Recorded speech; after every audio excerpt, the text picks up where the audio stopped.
परब्रह्म मूर्तीचा स्वामी स्वरूपा, निजानंद साकारला जो अरूप, शुचित्वे स्वयं लाजविले न भाया, नमस्कार माझा गुरुस्वामी पाया.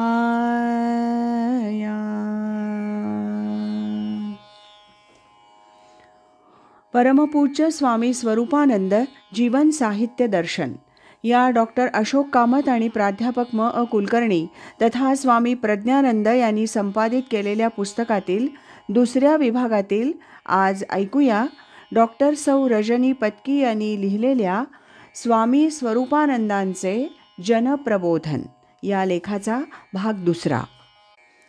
महात्मा गांधींच्या विचाराचा प्रचार त्यांनी आपल्या अभंगातून स्वाभाविकतेनं केला आहे. स्वामींच्या अभंगात सत्य, अहिंसा, प्रेम यांचं गुणगान येतं.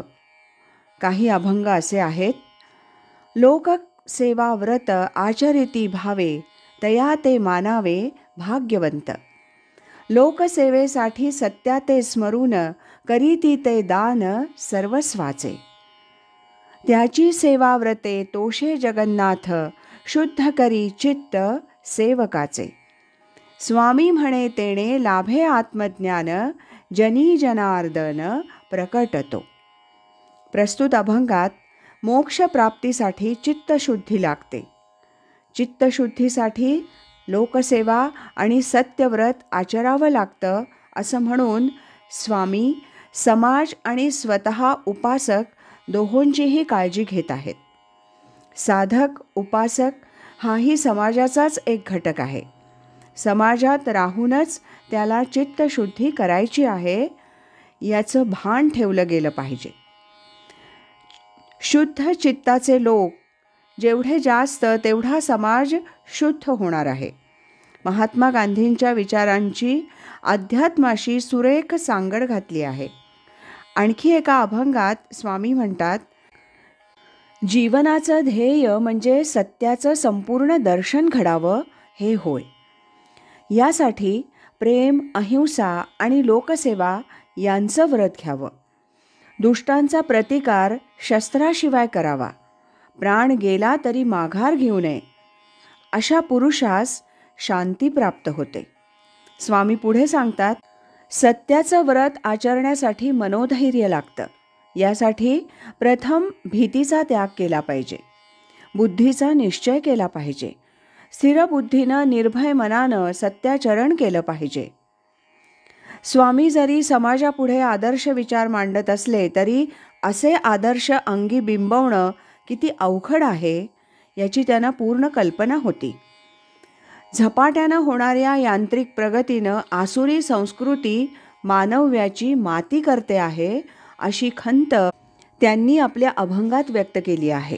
ते म्हणतात, बुद्धिवंत जरी मानवाला सुख देण्यास यंत्रयुग आलं आहे असं म्हणत असले तरी मुत्सद्दी लोक तोंडानं शांतीपाठ म्हणतात, पण इकडे दुसऱ्यावर हल्ला करण्याची जय्यत तयारी करतात.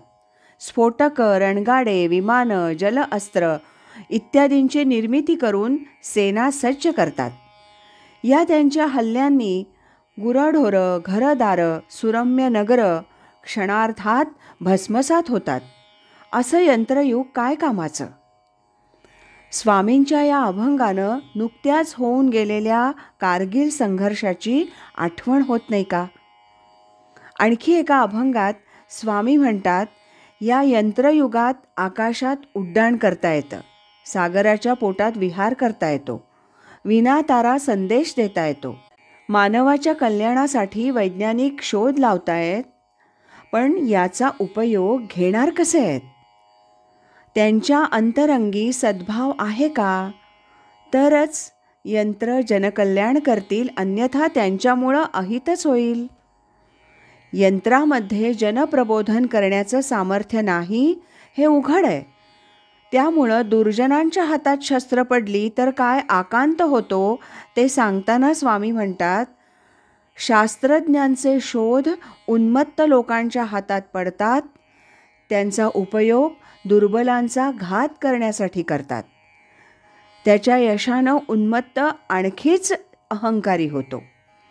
नीतिधर्माला थारा राहत नाही. पाशवी संस्कार वर उठतात. माणुसकीची गंगा नुसती अपवित्रच नव्हे तर लुप्त होते. त्यामुळं नुसत्या शास्त्रज्ञांचा प्रबोध हा जगाचं कल्याण करू शकत नाही, तर स्वरूप जाणणारे तत्त्वज्ञ संत समाजाला आवश्यक आहेत. यंत्रयुगानं बाह्य सुखाची चटक वाढवली आहे, अंतरीचं सुख हरवलं आहे. तथापि क्रांतिकारी सत्याग्रही पुनश्च कंबर कसून सत्य दर्शवणारे आहेत आणि सत्यच विजयी होणार आहे. स्वामींना अपेक्षित असलेले क्रांतिकारी सत्याग्रही हे दुसरे तिसरे कोणी नसून देवभक्त आहेत, संत आहेत. तथापि संत म्हणजे नेमके कोण असा प्रश्न मनात येतो. त्याचं उत्तर देताना स्वामी म्हणतात, आणिकांचे सुख देखोनी जो सुखी, होय धन्य लोकी तोची संत. आणिकांचे दुःख देखोनी या डोळा, येई कळवळा तोची संत. आणिकांचे दोष आणि ना जो मनी, गुणा ते वाखाणी तोची संत. लोककल्याणार्थ वेची जो जीवित, संत तो महंत स्वामी म्हणे. असे संत देवभक्त जगाचं कल्याण हा एकच हेतू मनात धरून कार्य करतात. स्वामी म्हणतात, भक्त विश्वाचा संसार करतो, पण मनात अहंकार धरत नाही. विश्वरूप होऊन जगाचं कल्याण करतो.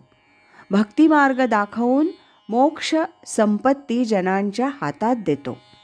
तथापि संतांजवळ जाऊन आत्मकल्याण कसं करून घ्यावं हे देखील उमजायला हवं. याबाबत देखील स्वामी मार्गदर्शन करतात. ते म्हणतात, सद्भावानं संतांना प्रणिपात करून आत्महिताच्या 4 गोष्टी विचाराव्यात. विरक्ती कशी असते, आत्मस्थिती कशी असते, ज्ञानाची प्रचिती कशी येते, हरिभक्ती कशी असते, शरणागती म्हणजे काय, नामाचं महात्म्य काय इत्यादी प्रश्न विचारावेत. म्हणजे मग संत ज्याची त्याला बरोबर खूण सांगतील. संत संग मिळाला, सद्गुरूंनी खूण दाखवली तरी तेवढ्यानं भागत नाही. मनुष्य समाजात वावरतो तेव्हा नुसता उपदेश ऐकून चालत नाही, तर त्यानं त्याप्रमाणे आचरण करावं लागतं. तेव्हाच समाजाचं प्रबोधन झालं आहे हे कळतं. तरी हे आचरण कसं करावं तेही स्वामी कृपाळूपणे सांगत आहेत. आज इथेच थांबूया.